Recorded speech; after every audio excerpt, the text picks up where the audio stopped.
बिस्मिल्लाहिर्रहमानिर्रहीम। अस्सलाम वालेकुम।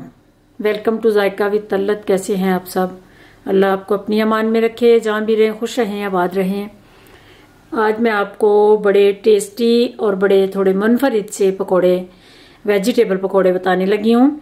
इसमें मैं 10 से 11 सब्जियाँ इस्तेमाल करने लगी हूँ। सब्जियाँ ज़्यादा डालूंगी, बेसन बिल्कुल थोड़ा सा डालूंगी।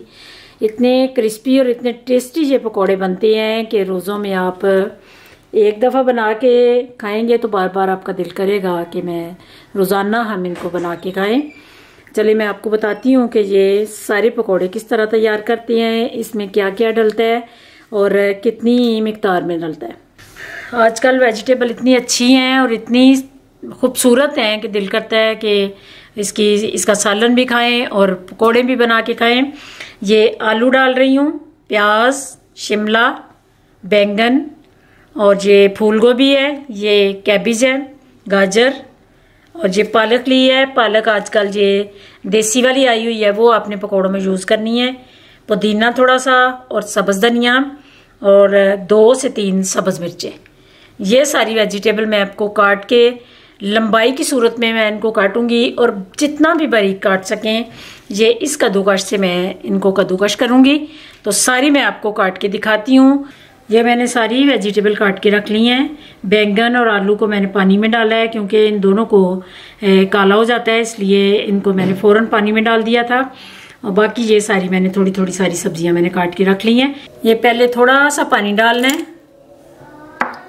पानी अगर डाल लेंगे तो फिर मिर्च मसाला जो है वो बड़ा अच्छा अंदर हल हो जाता है।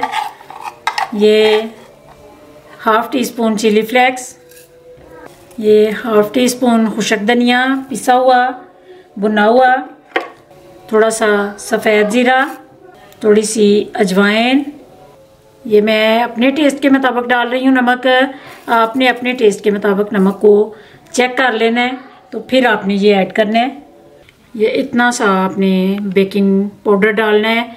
बेकिंग सोडा नहीं पकौड़ों में डालना, बेकिंग पाउडर कोशिश करें डालें, इससे बड़े अच्छे बनते हैं। और बेकिंग अगर सोडा डालेंगे तो फिर वो ऑयल बड़ा अंदर पकोड़े जो हैं ऑयल बहुत ज़्यादा अपने अंदर एब्जॉर्ब कर लेता है पकोड़ों में, तो जिससे ऑयल ही ऑयल हो जाती हैं पकोड़े, मज़ा नहीं आता। बेकिंग पाउडर आप डालेंगे तो इससे बड़े मज़े के और बड़े खूबसूरत पकोड़े तैयार होते हैं। अब ये सारे मैंने मसाले मिक्स कर लिए हैं।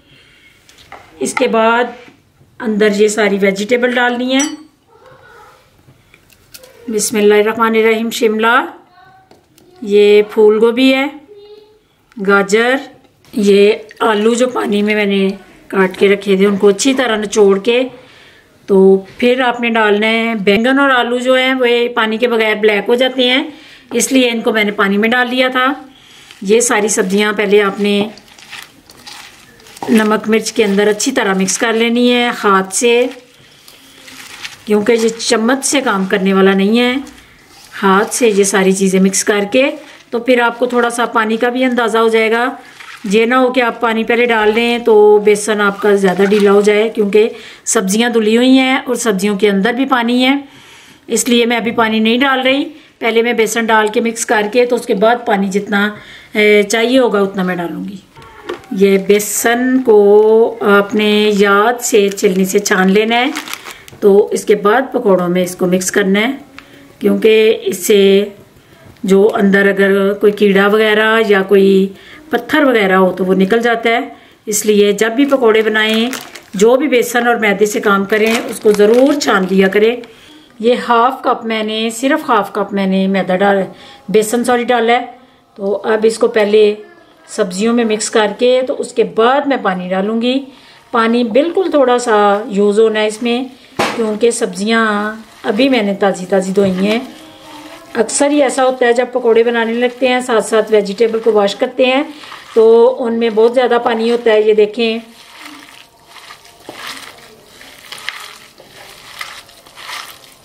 बिल्कुल भी पानी की ज़रूरत नहीं है। वो जो पानी था सब्जियों में उसके अंदर ही बेसन मिक्स हो गया है।